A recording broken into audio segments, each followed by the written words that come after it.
Revelasyon. Cassandra Ong umaming siya ang lihim na anak ni Doc Willie Ong sa ibang babae.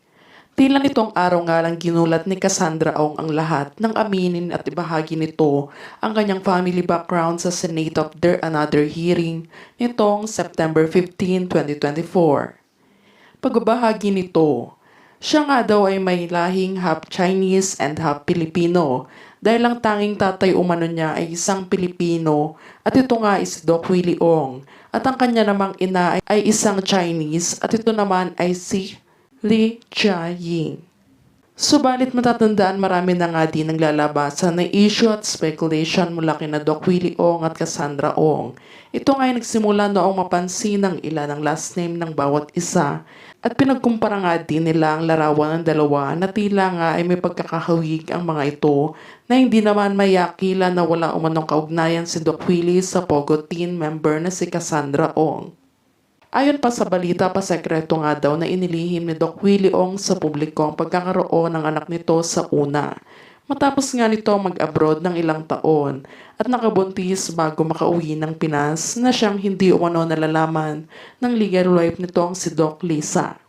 Sa ngayon naman makikita sa naging blind item na pinauhulaan ni Manay Christie ay may ilan naman ang nagsasabi at nagme-mention kay Cassandra Ong at baka nga daw ay ito ang nawawala umanong anak ni Doc Willie.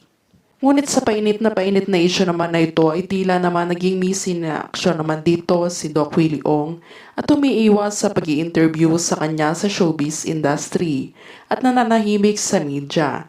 Dahil ayon sa source ay natatakot umano siyang madamay sa Pogo issue ni Cassandra at baka umano madamay ang kanyang pagkatao at bumuhos ang pambantikos sa kanya na wala umano siyang kamalay-malay at kinalaman dito. Si Doc Willie nga ay 60 years old na habang si Cassandra Ong naman ay 24 years old na at 36 years nga ang gap nito sa kanyang amain.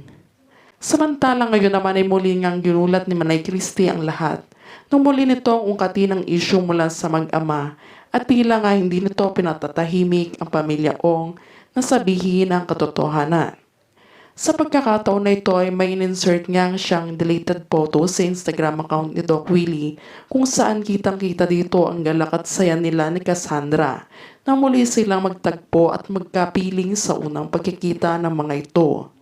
Sa patuloy na viral issue na ito ay marami namang netizens ang hindi nakapagpigil na i-mention ang legal wife ni Doc Willie Ong na si Doc Lisa Ong upang alamin umano nila magiging reaksyon nito sa pagkakaroon ng anak sa labas ni Doc Willie. Ngunit hindi naman nagtagal ay siyang mga anak na lamang ni Doc Lisa ang siyang nagpaabot ng mensahe ni Doc Lisa sa issue na ito. Ayon kay Doc Lisa, "Yes, hindi na ako magpapaligoy-ligoy pa na magsalita. Meron po akong nalalaman sa mga bagay na hindi na dapat balikan. Unang-una, tanggap ko ang pagkakamali ng asawa ko para sa akin at yun nga ay kanyang pinagsisihan sa huli. Tinanggap ko ng bukal sa kalooban ng anak niya sa ibang babae dahil mahal ko siya.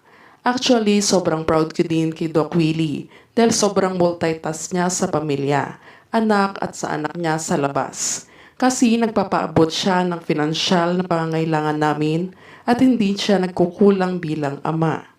Sa ngayon, wala namang koneksyon at matagal na pong tinapos ni Doc Willie ang muling binubuhay na isyu ngayon ni Manay Christie.